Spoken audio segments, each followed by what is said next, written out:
镜周刊报道，金曲歌王萧敬腾，老萧歌唱及演戏才华都不在话下，去年担纲金曲奖主持人更是获得一致好评，颁奖典礼中企划表演更是令人叹为观止。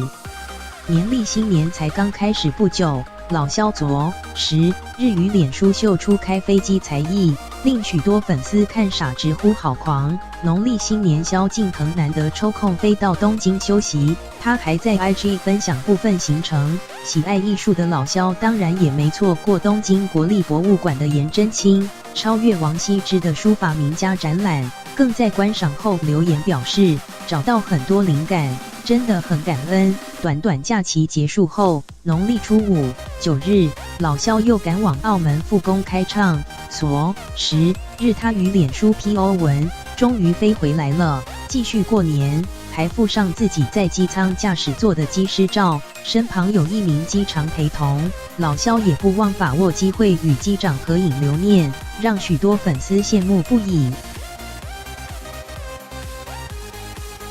延伸阅读。